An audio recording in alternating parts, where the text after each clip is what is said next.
శ్రీరామచంద్రమూర్తికి, సీతామాతకు, ఆంజనేయ స్వాముల వారికి హృదయపూర్వక ధన్యవాదాలు. సమస్త గురుమండలికి హృదయపూర్వక ధన్యవాదాలు తెలుపుకుంటూ ఇంతటి చక్కటి జ్ఞానాన్ని అందించిన టీనా మిరియం గారికి హృదయపూర్వక ధన్యవాదాలు. సీతాయనం చదువుకుంటున్నాం మనం.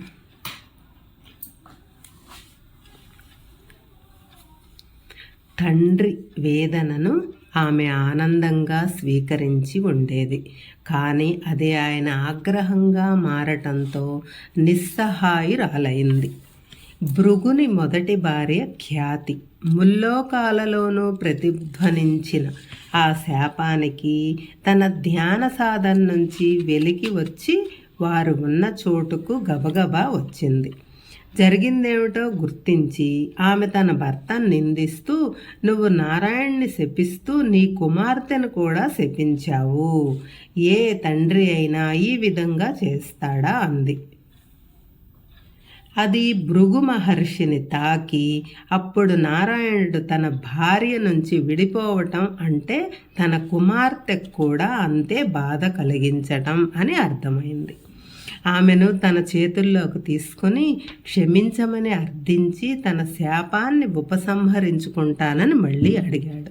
ఒకానొక ఋషి శాపం ఎన్నటికీ ఫలించకుండా ఉండదు బదులిచ్చాడు నారాయణుడు సున్నితంగా. అయితే దాని తీవ్రతను తగ్గించవచ్చు అంది ఋషి ఖ్యాతి. అది తాత్కాలిక ఎడబాటుగాను లోక కళ్యాణం కోసం మీరు కోరుకున్నప్పుడు వాస్తవీకరించబడుతుంది. సరైన సమయంలో మీరు అన్నట్లే అది జరగబడుతుంది అని నారాయణుడు బదులిచ్చాడు. తర్వాత భార్గవ్ వైపు తిరిగి, పద మనం తిరిగి వెళ్ళే సమయం ఆసన్నమైంది అన్నాడు. భార్గవి భృగు మహర్షికి, ఋషి ఖ్యాతికి పాద నమస్కారం చేసింది.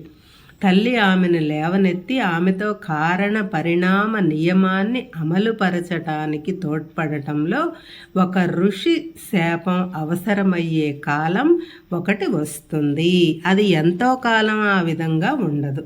ఆ విధంగా బాధ కలిగించిన వారికి సమయం దగ్గర పడుతోంది. ఏదో ఒకరోజు శక్తిని పొందగలుగుతావు. తిరోగమన యుగాల్లో అది నిరుపయోగం అవుతుంది అంది. తన తల్లి కళ్ళ వైపే చూపు నిలిపి భార్గవి తల ఊపింది. ఆ పైన తన వాస్తవ రూపం దాల్చింది. తాను నారాయణుడు విడిపోయాడు. ఆ జ్ఞాపకాలన్నీ మదిలో మెదలటం వలన మాత చాలాసేపు మౌనంగా కూర్చుంది. నేను రాముని నుంచి వేరవటానికి కారణం ఇదన్నమాట ఆమె ఋషి దేవహుతిని అడిగింది. ఆ గొప్ప ఋషి తల పంకించి, ప్రస్తుత పరిస్థితికి రావణ విముక్తి కోసం మీరిద్దరూ కలిసి ప్రణాళిక రచించారు. ముందుగా ఊహించబడిన ఆ వేర్పాటు ఇంకా మీ ముందే ఉంది. దాని గురించి ఇప్పుడు ఆలోచించకు. మీ ముందు గొప్ప యుద్ధం ఉంది. అది వచ్చినప్పుడు ఏం చేయాలో మీకే తెలుస్తుంది. నా కుమార్తె ఖ్యాతి చెప్పినట్లుగా అది లోక కళ్యాణం కోసమే. ఇప్పుడు నేను నీకు ఒకటి చూపించాలి అనుకుంటున్నాను. ఈ సంఘటన జరిగినప్పుడు నువ్వు ఏం చేయాలో తెలుసుకోవటంలో అది తోడ్పడుతుంది. నా చెయ్యి అందులో అంది. నా చెయ్యి అందుకో అంది. మాత ఆమె చెయ్యి అందుకుంది. వారి తమ కాంతి శరీరాలతో అయోధ్యలోని సరయూ నది వద్దకు ఎగిరి వెళ్ళారు. వారు అక్కడకు చేరేసరికి మాతకు స్త్రీల అద్భుత గానం మంత్రోచ్చరణ వినిపించింది. అప్పుడు సూర్యోదయం కాబోతుంది. సూర్యుని తొలి కిరణాలు భూమికి తాకబోతున్నాయి. వెలుగు పరుచుకుంటుంది. దానితో పాటే జై మా సీత, జై మా జపం యొక్క శబ్ద తరంగాలు కూడా నదిపై పరచుకున్నాయి. సీతను ఆశ్చర్యం, ఆనందం చుట్టుముట్టింది. కొందరు స్త్రీల సమూహంలా చేరి ఆమె నామం జపం చేస్తూ ఆమె రక్షణ కోసం దేవతలను ఆహ్వానిస్తున్నారు. నీ చుట్టూ రక్షణ వలయాన్ని ఏర్పరచింది. ఇది నువ్వు అయోధ్యను వదిలి వెళ్ళిన నాటి నుంచి ప్రతిరోజు ఈ స్త్రీలు నది వద్దకు వచ్చి నీ రక్షణ కోసం జపం చేస్తున్నారు. మొదట్లో ఒకే ఒక్కరు ఉండేవారు. అక్కడ ఉన్న ఆ స్త్రీ లోపల ఉన్న స్త్రీ అంటూ దేవహూతి మోకాళ్ల వరకు మునిగి కళ్ళు మూసుకుని ప్రార్థిస్తున్న స్త్రీని చూపింది. ఆ తర్వాత మిగిలిన వాళ్ళు వచ్చారు. అపహరణ విషయం అయోధ్యలో తెలియగానే మరింతమంది స్త్రీలు వచ్చి వారిని చేరారు. ప్రతి ఉదయము ఋతువులతో పని లేకుండా వారు వచ్చి గానం చేస్తారు. వర్షము, ఉరుములు, మెరుపులు, ఈదురుగాలులు ఏవి వారిని ఆపలేవు. ఇది ఆ స్త్రీల శక్తి. వారి భక్తితో సృష్టించిన వలయాన్ని దాటి రావణుడు కూడా లోనికి రాలేడు. అక్కడ ఆ లోపల నీ పని ఉంది సీత. భవిష్యత్తు కోసం నువ్వు నాటుతున్న బీజాలు స్త్రీల శక్తి అవసరమైనప్పుడు జాగృతీకరించబడతాయి. నీ జీవిత లక్ష్యం వర్తమానానికే కాదు, స్త్రీల కోసం, రాబోయే కాలంలో భవిష్యత్ స్త్రీల కోసం. సీత, నువ్వు ఏర్పరిచిన మార్గాన్ని వారు అనుసరిస్తారు. నేను వారి భక్తిని అనుభూతి చెందుతున్నాను. మాత శాంతంగా బదిలిచ్చింది. అయితే అది వారికి ఎప్పటి నుంచి వచ్చిందో నాకు తెలియదు. అయోధ్య నుంచి మధుర ప్రేమ వస్తోందని నాకు అనిపించింది. కానీ అది మహారాజు శ్రీరాముని కోసం అనుకున్నాను. అయోధ్య స్త్రీలు నా కోసం దానిని పంపిస్తున్నారని నేను అనుకోలేదు. నేను దానిని వదిలిపెట్టే నాటికి నేను ఇక్కడ ఇంకా పరాయి దాన్నే. ఈ స్త్రీలకు తాము సృష్టించిన శక్తి గురించి తెలియదు.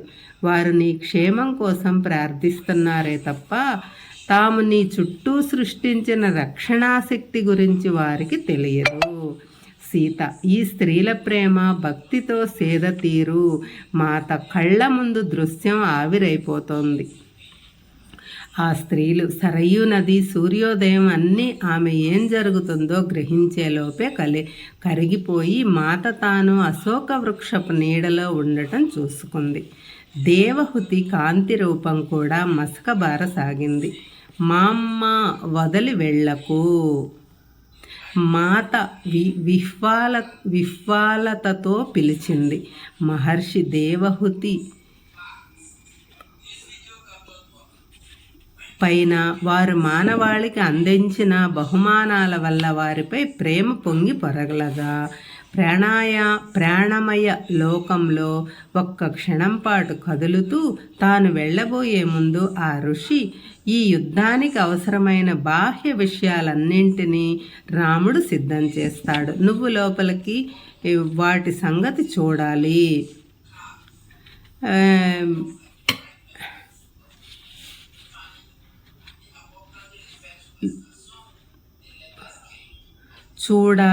లో నుంచి పని చెయ్యి సీత. నువ్వు ఇప్పుడు చేస్తున్నట్లే రావణుడి మనసులో నుంచి అసలైన యుద్ధం అక్కడ జరుగుతోంది. సూర్యోదయం కాబోతుంది. మాత అయోధ్య దృశ్యాన్ని నిలిపి ఉంచుకోవటానికి ప్రయత్నించింది. కానీ లంకలోని వాస్తవం ఆమెను అధీనం చేసుకుంది. పండ్లు, నీరు తీసుకుని కాపలా స్త్రీలు వచ్చారు. ఆమె ఆకలిని తీర్చి రావణుని వక్రీకరించబడిన విశ్వంలోకి లాగాలని ప్రయత్నిస్తూ మాత ఆహారాన్ని వద్దనటంతో వాళ్ళు అవతలకు వెళ్ళి కొంచెం దూరం నుంచి మాతను గమనిస్తుండగా మాత ధ్యాన స్థితిలోకి వెళ్ళిపోయింది.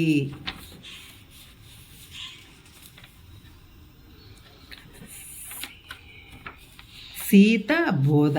సోమ చాలాసేపటి నుంచి మాట్లాడుతోంది. సోమ, నీకు అలసటగా ఉందా అడిగింది మా అమ్మ. త్వరలో నాకు కావలసినంత విశ్రాంతి దొరుకుతుంది, సోమ జవాబిచ్చింది. ఒక గాఢ శ్వాస తీసుకుని ఆమె కథ కొనసాగించింది.